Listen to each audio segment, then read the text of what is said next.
Hey parents, happy Monday. I just want to go through our lesson plan and talk about some activities you guys can do at home to follow along with us in the classroom. Our theme this week is feelings, so we're just going to be talking about how we feel and what makes us happy and sad and all of that.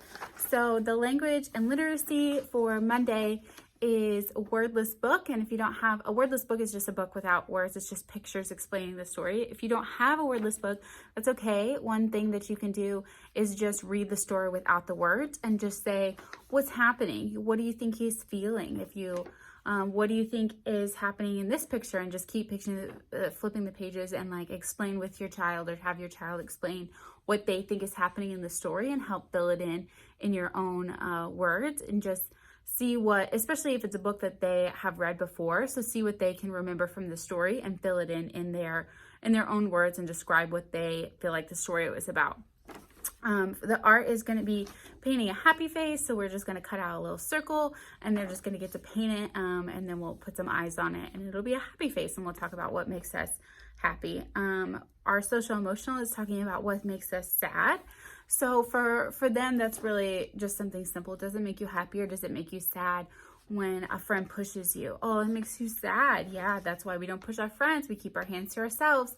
So it doesn't have to be something like really serious or anything like that. It's just something that makes them, where they can remember that it made them feel sad, you know. Their physical motor is catching a plush ball. We did this last week, where it helps their fingers to grip, and it works different muscles that they use for writing later on with that grip strength. So that is their physical motor for Monday. And their approaches to learning is a math skill for Monday, and it is matching shapes. Shapes and matching in general are just a really challenging milestone for them to reach, because they can't necessarily recognize that the difference between a color and the difference between a shape is not that clear to them. And they also have a hard time with matching because it needs to look exactly the same in order for most children under 3 to 4 to be able to understand that it matches.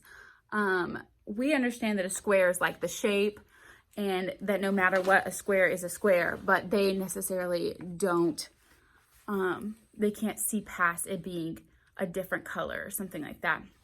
So for instance, if we're gonna match a shape, we kind of want it to look similar, or at least, you know, very, very close, that we can match red triangle to red triangle.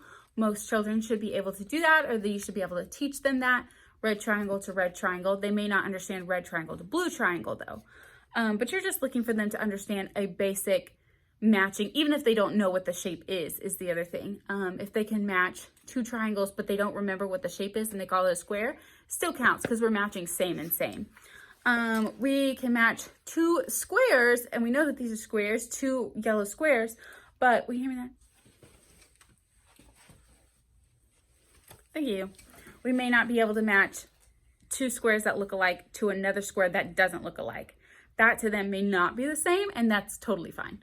As long as we're able to match things that look exactly the same to other things that look exactly the same. Again, even if we don't know that they're squares, we can match these 2 based on what they look like. If we can match these, then great. That's really good. That's another milestone.